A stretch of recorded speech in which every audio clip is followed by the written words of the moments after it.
may the God who creates us, redeems us, and sustains us be with us this day and remain with us always. Amen. Good morning. I'm sorry. You want me to begin again?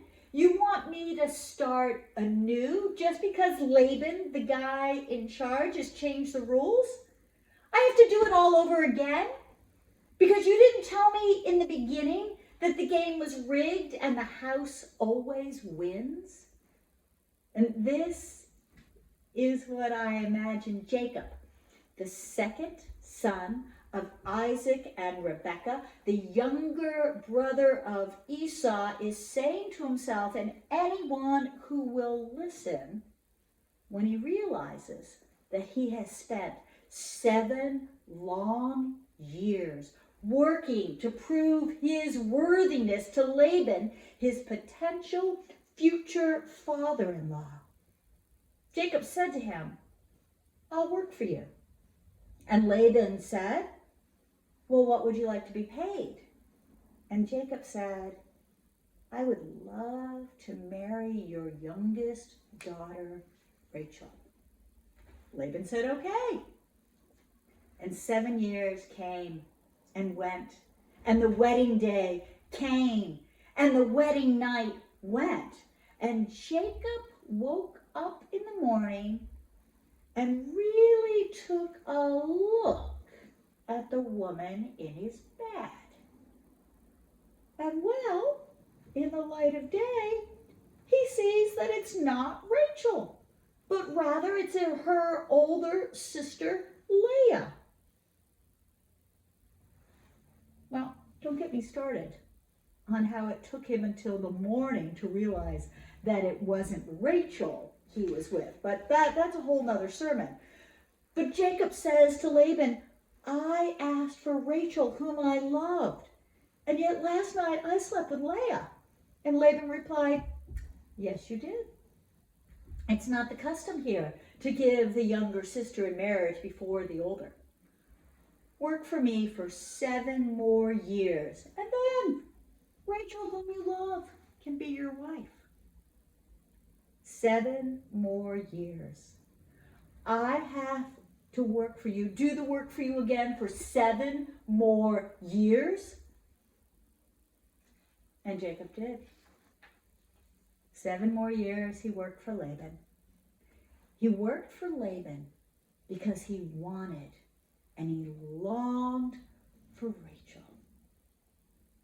Now, of course, the story and the ins and outs of their family life doesn't end here, and all that happens in that family life. Well, it always makes me wonder and cringe a little bit when people say that they embrace biblical family values. But that too is a sermon for a different day. What I'm struck by in this passage and in our lives today is that our world is not always fair. The rules that are in play, some are written, posted, and known, and others, like the rules that Laban quoted to Jacob the morning after his wedding feast, some rules are not known. They're not known by all, and some rules, some customs are only known to those who are in charge. And sometimes we who long for change, we who long for something different, something better, something beautiful, sometimes when we reach a point when we think that we have accomplished our goal, when, say, perhaps an African American has become president, sometimes we think that our world has really changed.